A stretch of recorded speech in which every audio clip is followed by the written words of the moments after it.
अस्सलाम वालेकुम, कैसे हैं सब। उम्मीद करता हूँ सब दोस्त खैरियत से होंगे। दोस्तों इस वीडियो में हम बात करेंगे जो कि 55 के बारे में। सीविंग मशीन, इसके नीडल बार की हाइट, गज़ की यानी हाइट, गज़ कितना ऊंचा होना चाहिए, और शटल की टाइमिंग, शटल कहाँ पे सेट होना चाहिए जहाँ पे आपकी मशीन ना टाप करे और ना धागा तोड़े।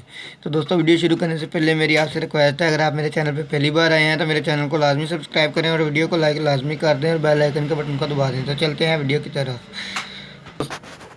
दोस्तों जब भी आपने नीडल बार की हाइट को चेक करना है, गज़ की हाइट को चेक करना है, तो आपने सबसे पहला काम ये करना है कि अपनी बोबिन केस यानी कि डब्बी, इसको आपने इस नीचे रख लेना है। रखने के बाद आपने अपनी गज़ को नीचे करना है। गज़ को नीचे करने के बाद यहाँ पे आप ये देख लें कि आपका जो गज़ है वो बिल्कुल डब्बी के साथ आकर अटैच हो जाए। ठीक है दोस्तों, अगर आपको समझ आ रही है तो ठीक है, अगर नहीं आ रही तो आप मुझे कमेंट बॉक्स में पूछ सकते हैं। ये देखें। और दोस्तों कुछ दोस्त अगर उनका गज़ और यहाँ पे सेटअप नहीं है तो आप वो इधर यहाँ से इसके अंदर जो पेच लगा हुआ है इसको थोड़ा सा लूज़ करके गज़ को थोड़ा सा नीचे कर सकते हैं और ऊपर भी कर सकते हैं।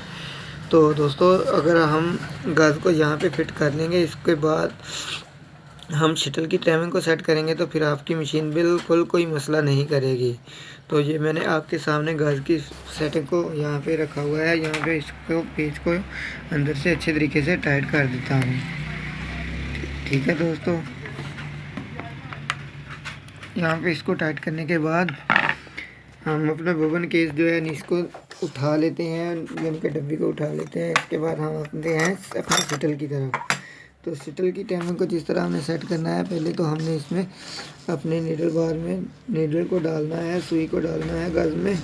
इसके बाद हम आगे चलते हैं। तो दोस्तों मैं गज़ में सुई डाल लूँ, फिर मैं आप नेक्स्ट आगे वीडियो बताता हूँ।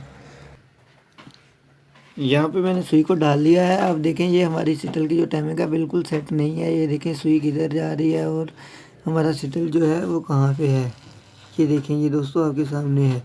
तो हमने जो काम करना है, सबसे पहले जब हमारी जो सुई मशीन के नीचे आ जाए, इसके बाद जब ऊपर जाने लगे तो आपने यहाँ पे इसको रोक लेना है। रोकने के बाद अपने शटल को घुमाकर शटल की जो नोक है, सुई के ऊपर जो सुई के नके के ऊपर जो सुराख है उसके ऊपर जो टक बनाया है उसके सेंटर में से आपने इसको गुजारना है।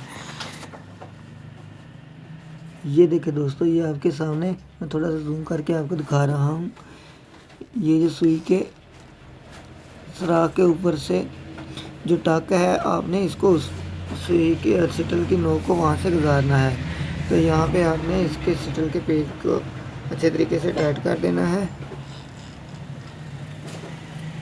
टाइट करने के बाद आपने फिर से इसको एक बार चेक कर लेना है। अब हम इसको फिर से चेक कर लेते हैं। दोस्तों ये थोड़ा सा पहले से चेंज हो गया है। अब हम फिर से शटल के थोड़ा सा आगे करते हैं।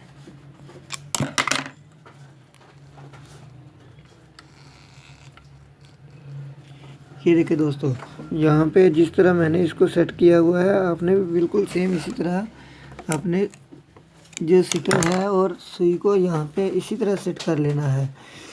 ये देखिए,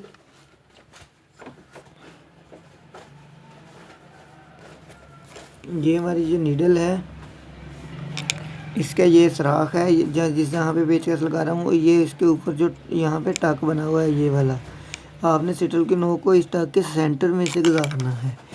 ये देखें इस तरह, जिस तरह ये मैं आपको दिखा रहा हूँ, बिल्कुल सेंटर से और पास से गुजरे, सुई के साथ अटैच ना हो आपकी शटल।